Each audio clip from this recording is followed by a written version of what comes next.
South by Southwest is back and in person for the first time since 2019. The Music Fest kicked off today, and that means more than 1,300 artists from all over the world will be playing at more than 30 venues right here in downtown Austin. Our Dylan Scott spoke to a few local bands excited to be at South by and playing in front of a live audience again. Take a look. I am standing here with singer, songwriter, and Texas native Jake Lloyd, who is performing during South by. Thanks for taking this moment to speak with us. Now, describe your music, because I know you blend genres. A little hip hop, a little R&B, a little alternative rock. Definitely. I would call it real eclectic. Now, I don't normally do this, but I'd like to give you my microphone if you would bless us with a little something, a little sample, a little daily interlude. Can you do that? I think I can do that. Take it away. Woke up this morning, hating myself. I hated the way I looked, the way I thought, and the way I felt. COVID restrictions are loosening across the country as case counts continue to fall. But a very different scenario is playing out in other parts of the world. In China, Beijing residents are flooding local stores, buying as many supplies as they can. Texas A&M Chief Virologist Dr. Ben Newman is back with us with more on the situation in China and beyond. Dr. Newman, great to have you back with us. Throughout the pandemic, we have seen COVID outbreaks in other parts of the world before they happened here. Should we be concerned about a similar situation as what's happening in China? And if you get another booster on top of that, it just gives you a little more time and a little less to worry about. Dr. Newman, some encouraging news. We hear that Pfizer has just requested emergency use authorization for its COVID vaccine for younger children.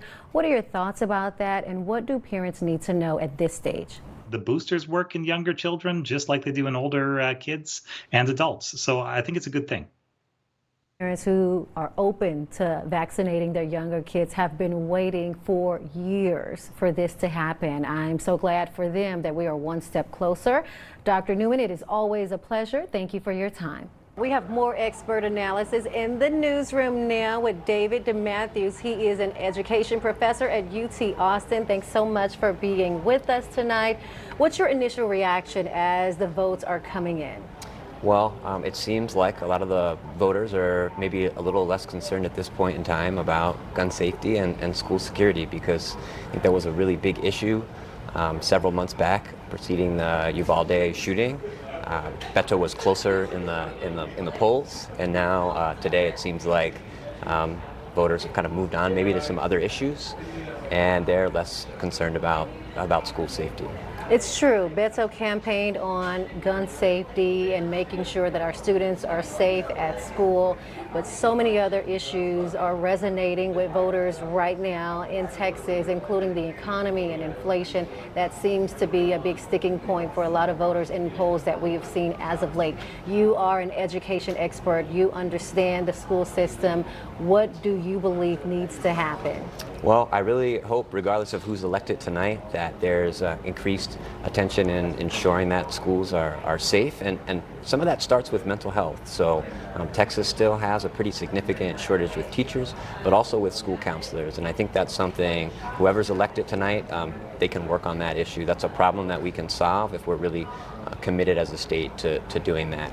The one thing I'm a little concerned about is there's some other education issues that I think are big distractions that are actually going to take money away from public schools. Okay. And so we've heard the governor, we've heard other state policymakers talk about vouchers, and vouchers potentially they take money out of schools, they don't help students achieve at higher levels, and right now we really need to focus on investing in schools, investing in mental health. I think those are things that hopefully we see happen in the upcoming legislative session, and that, again, regardless of who is governor, that those are key priorities. And what is the detriment if that does not happen?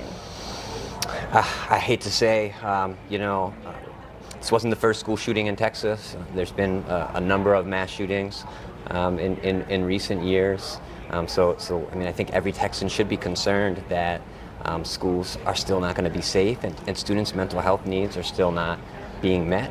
And now teachers are leaving the profession, and so I think those important relationships that help kids feel safe, protect them from bullies, if those teachers aren't there anymore, if they're not supported, if they're exiting, then I think regardless of whether there's another school shooting, our kids just aren't going to be doing well. And I think every Texan should really care about that.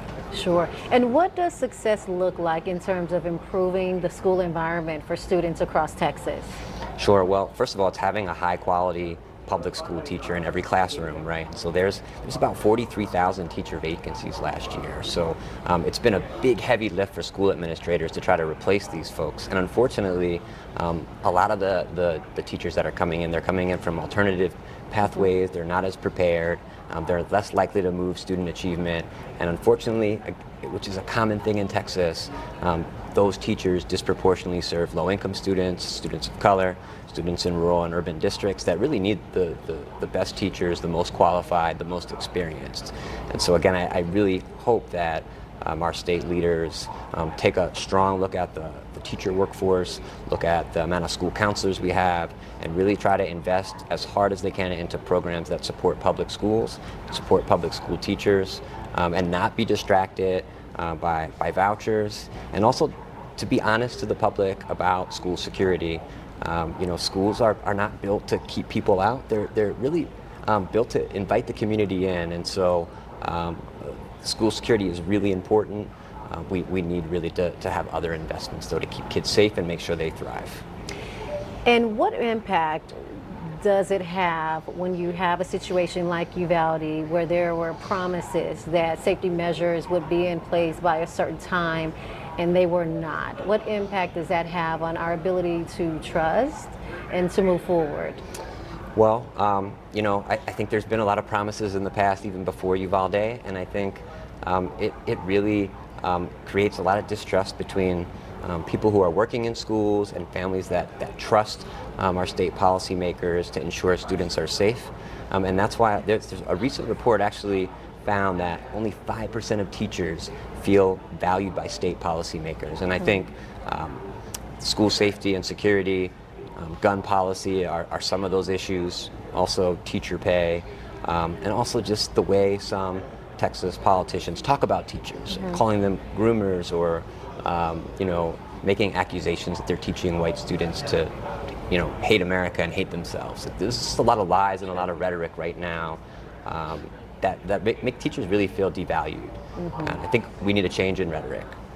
And if you were having a conversation with policymakers across Texas, sharing with them best practices for how to improve relations with educators, help them feel valued, and help them be progressive in the classroom, what would you say to them? Just look at the evidence, right? So there's a long research base that supports paying teachers well, providing high quality professional development to them, to investing in mental health.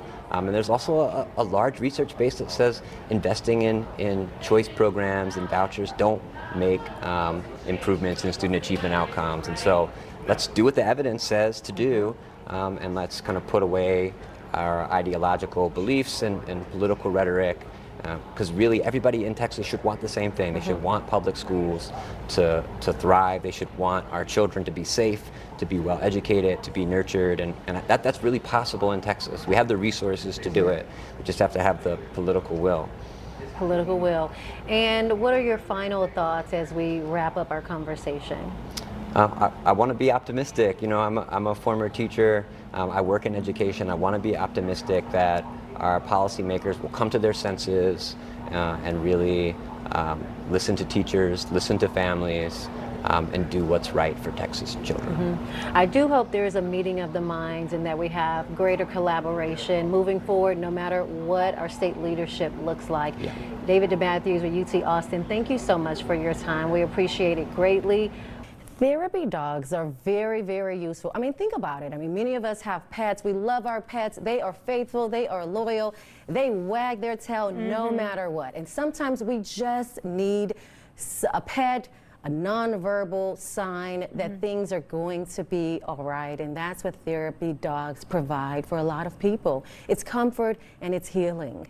Right. I mean, you just see a dog and they're so cuddly. They're so, they don't judge you. They're just so, nice to have around you, and they really help out those kids in that way. The reality is that a lot of us suffer in silence. That's just the truth, right? Many of us don't really verbalize what we're going through, what we're dealing with. And when you have a dog, you know, there is that tactile connection. You can just pet it, you can rub it, and it can help you when you are trying to make sense of what's happening in your world when you're not quite ready to talk about it. Right. And, you know, besides the therapy dogs, you know, parents at home who are with their kids day in and day out, what can they do to, you know, provide some type of comfort and support to their kids? First, I do want to acknowledge, you know, that we're all very busy. Families are busy, parents are busy. I get it, I'm busy as well. But it is important to take a beat, to take a moment, to take time to simply ask your child, are you all right? I did it just last night with my son. I'm like, are you good? He's 12 years old. There's a lot that's going on. I do think we need to take a moment from our busy lives and check in with our loved ones, because you never know what people are going through.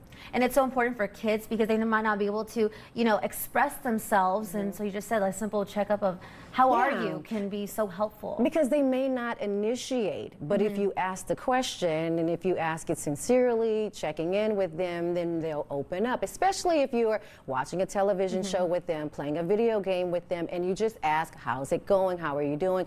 What would you like to see different on a scale of 1 to 10? How are things in your life? I really care about you. That could be exactly what they need to start talking about what they're feeling, what they're dealing with on the inside. Things are good for you, Miss Ruthie Foster. You've received your 4th Grammy nomination, releasing a new album, and getting a star on the Avenue of Paramount Stars in downtown Austin. How are you processing all of that fortune? You know, I'm still processing. It's a work in process in every way, whether I'm writing and whether I'm receiving the kind of love that I'm getting right now. This is just beautiful. It's awesome. It's so awesome, and I know you're getting a lot of love from fellow Texans. You're a native Texan.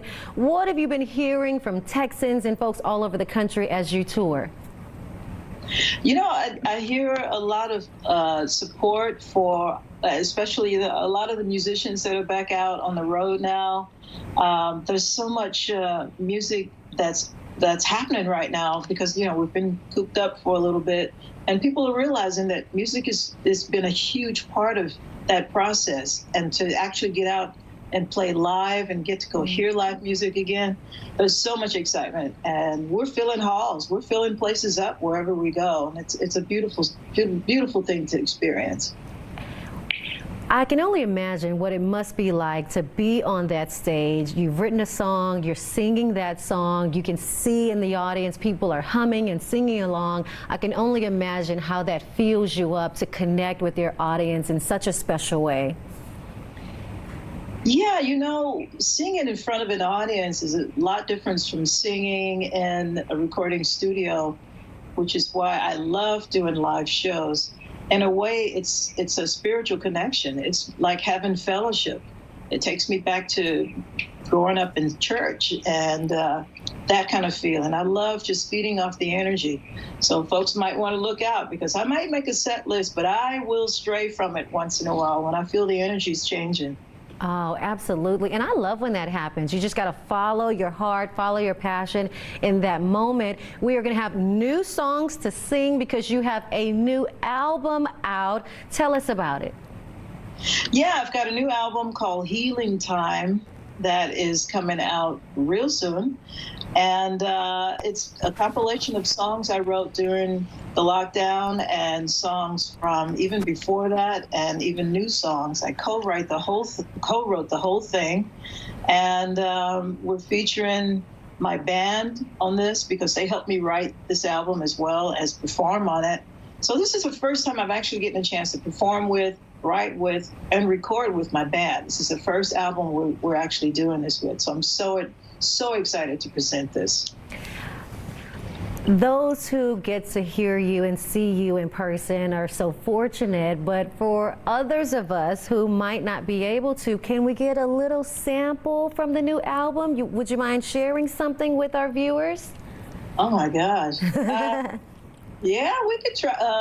Well, I can do a little bit of the title song, Healing Time. Let's do it. Healing time. Don't you think it's time to flow back? Pick up the pieces if you're feeling down. Don't you frown. Don't you know that you can step back? Turn it around because it's healing time. Don't you think it's time, hey, to let it go? Leave it all behind. You've got to hold it together. It won't last forever. Give it time. There ain't no crime to make room for some healing time. Oh my goodness, that was phenomenal, so fantastic. I couldn't help grooving in my seat. It's healing time. That is so fantastic. Thank you so much, Grammy-nominated singer-songwriter Ruthie Foster, Texan. Thank you for being with us. We appreciate it so much. John, it is great to have you with us. You are a veteran journalist with WFAA in Dallas. You have been following politics for decades. I am curious, a very long time. I'm curious to get your thoughts on this midterms. So what are Democrats and Republicans promising? Well, it's interesting, you know, Matt Rinaldi, who is in the North Texas area, who is the chairman of the Republican Party in Texas, has said that they really want to get those three congressional seats that we're talking about, is looking for some serious improvements in terms of Latino votes going for Republicans. So in terms of the Republicans, those are the kinds of things we want to see. The Democrats are saying, look, we have been energized. In the last 10 years, in fact, they haven't seen any kind of energy like they claim to have seen in the last few months, registering people to vote. So from them, we're hearing there should be a huge turnout. And the question is that what we're seeing? Right. Is that what we're seeing? And that brings me to early voting numbers. We've got the latest numbers. What are those numbers telling you? Yeah, you know, the numbers really don't bear that out. I mean, again, we're talking about early voting, but in terms of early voting, you would think that those numbers would show some serious increases, and particularly in the Rio Grande Valley, you don't really see that. We have seen some people come in. I voted early. I live in the Rio Grande Valley. I voted early. But the fact of the matter is, if they did register all these new people, if they showed up today, maybe that's one thing. But normally for Democrats, early voting is going to be a key place where you're going to see that kind of an increase. Right. And it's interesting because we have millions of Texans who have registered to vote, but in terms of those who have actually voted or those who voted early, that's a fraction of the number of registered voters. Yeah, you know, again, I say Rio Grande Valley because that looks like that's the place all the eyes are right now. There are something like 690,000 registered voters in the four Rio Grande Valley counties. 145,000 people voted early. You'd like to see more than that if you're a Democrat, in terms of if you really have people energized and they're coming in. And again, for Democrats, these early votes are key. So what we see so far makes you wonder where those folks are, but they could be showing up today. You never know. We will find out. That is one thing we know. You've mentioned the Valley a couple of times. All eyes are on the Valley. It's like it's the epicenter of the midterms right now. Everyone's talking about it. But I really want to understand your thoughts about what's happening in South Texas. It has historically been a blue stronghold, and it appears that that could be loosening quite a bit. Yeah, you know, Democrats have really had a strong hold on South Texas for forever. And what's happened recently, it's interesting because what happened with Donald Trump was he attracted more Latinos than I think people expected, particularly when you consider some of the things that he had said. Right. But he attracted more, and that number seems to be continuing to grow. And now we have three pretty solid candidates who are Republican, who are running in the three congressional districts right now.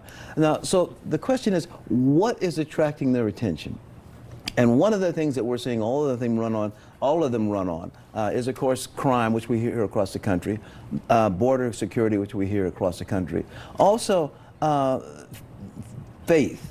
and their Yes. concerns about whether or not the Democrats have shifted from traditional Latino values. And that seems to be something that you hear quite a bit from people who have gone to the polls who are Latino in the Valley.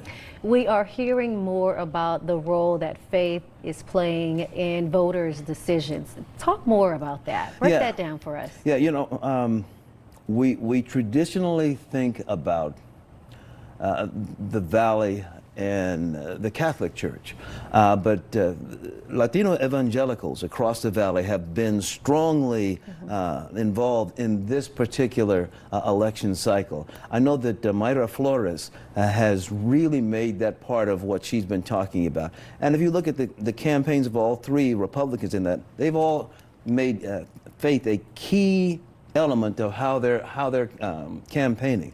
So this is something that we see that you don't normally see. Now, I will emphasize this, though. Unlike white evangelical voters, because you're a Latino evangelical voter, that doesn't necessarily mean you're a Republican. But there does seem to be this idea that again, evangelicals who are Latino in the Valley really look like they're pushing very much to get their parishioners much more involved in this. And the ones that I've seen are saying, look, you need to vote for your values, and traditional values for Latinos, they're saying, Yes. are not what you're seeing from the party that normally says they support you. Yeah. So at this point, it appears that it's not about vote for your party, not even vote for the individual. You are voting for your values. Well, that's true. That's true. And I should add another mistake that I think that we in the media have made for a long time is there is this belief that the Latino vote is monolithic, that everybody thinks the same. Sure. And that's simply not the case. case. And that is clearly being pointed out with this election cycle. That there are, in fact, Latinos who are conservative. And I separate that from being Republican or being Trump supporters. But they're being pretty clear about how they feel. I was in McAllen during the Christmas holidays, and every Saturday, driving up and down 10th Street, which is a big street, huge rallies for Trump supporters. Okay. And so anyone who wants to say that that's not the case in that area probably hasn't been looking very closely at what's been going on. Yeah, hasn't been there lately, right? Because things change, they evolve over time. And I think that's why, you know, Republicans and Democrats have really zeroed in on South Texas, putting so much money, you know, towards that area, and also sending so many celebrities and top politicians to that area. Yeah, I mean, that's a good question, because lately, just this week, former President Clinton has been there. Let's see, Kevin McCarthy's been there. Newt Gingrich has been there. In the past, Nikki Haley has been there. So there have been several folks that have come to the Valley. The governor started his campaign in the Valley. He's going to end his campaign in the Valley. So right now we are seeing in the Rio Grande Valley an emphasis, an attention that really is most unusual. Most unusual, unprecedented, and we will see once all of the votes are counted what that looks like and how that changes the landscape for our state and our representation even in Congress. It will be quite interesting for sure. So Republicans are touting this red wave that's going to sweep through there, very confident about the midterm elections. Do you think they have reason to be very confident? Well, it's good. You know, I always like to judge parties and candidates based upon what they promise. So we don't have all the election results now, the polls now, but what they're promising, what the Republicans are promising, is that we're going to see something dramatic and new and different coming out of the Valley. Okay. So we'll see if that's the case. The Democrats are saying we're going to see something new and dramatic and different in terms of their energized voters coming out of the Valley. We're going to see if that happens. So in the next 3 or 4 hours, we're going to find out if one knows what they're talking about and the other one doesn't. Absolutely. And speaking of announcements and what we're going to find out, I can't let you get away without talking about former President Donald Trump making an announcement that he's going to make an announcement next week, a week from the midterm elections. What are your thoughts about that? What's the strategy behind that? Well, people still wonder if he's going to run for president. I would suspect that based upon what happens tonight, if he hasn't made a decision, he will finally make that decision. But he's got some pretty tall competitors in terms of the governor of Florida, how he's going to do tonight, the governor of Texas, how he'll do tonight. So a lot of it will depend on that. Yeah. To be determined. Oh, yeah.